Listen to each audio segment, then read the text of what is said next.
عزیز طلبہ السلام علیکم، میں سر تنویر ایک بار پھر گوگل کلاس روم کے لیکچرز میں حاضر ہوں۔ آج ہم نثر کا حصہ نہیں پڑھیں گے بلکہ ہمارا آج کا حصہ شاعری ہے، جس میں غزلیں بھی ہیں اور نظمیں بھی۔ تو آج ہم اپنی کتاب کے آخری سیکشن سے نظم سے آغاز کرتے ہیں۔ ہماری پہلی نظم جو ہے کتاب میں اسرار قدرت ہے اور اس کے شاعر نذیر اکبر آبادی ہیں۔ مارکنگ اسکیم کے تحت یہ پورا سوال ایگزام میں آتا ہے۔ 2 نمبر تعارف شاعر کے ہیں اور 6 نمبر مرکزی خیال کے ہیں۔ تو اس سوال کو آپ ذہن میں رکھیں کہ کس طرح سے ہم نے تیاری کرنی ہے۔ اور اب میں آپ کو تعارف شاعر بتاتا ہوں۔ نذیر اکبر آبادی کا اصل نام سید ولی محمد تھا اور ان کے والد کا نام سید محمد فاروق تھا۔ وہ 1746 عیسوی میں دہلی میں پیدا ہوئے اور وہاں سے ہجرت کر کے اکبر آباد آگرہ میں آ گئے۔ آگرہ میں آنے کے بعد انہوں نے یہاں مستقل سکونت اختیار کی اور اسی نسبت کی وجہ سے وہ اکبر آبادی مشہور ہوئے ہیں۔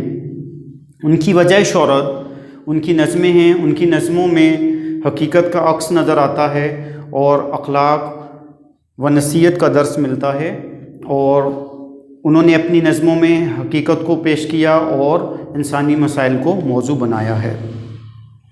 اس کے ساتھ ساتھ وہ عوامی و جمہوری شاعر ہیں، کیونکہ انہوں نے اپنی شاعری کے ذریعے مختلف میلوں تہواروں خصوصاً دیوالی، ہولی اور برسات کو خاص موضوع بنایا، اور ان کی مشہور نظموں میں ہنس نامہ، آدمی نامہ، روٹی نامہ اور بنجارہ نامہ قابل ذکر ہیں۔ یہ ہمارے شاعر کا تعارف تھا۔ اب میں تعارف نظم آپ کو بتاتا چلوں۔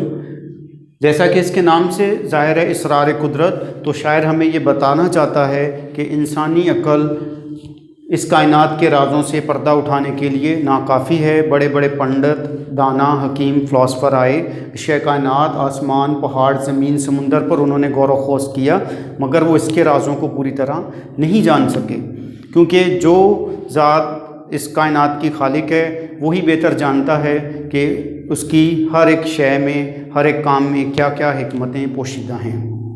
تو اب ہم اس نظم کا مرکزی خیال سمجھ لیتے ہیں۔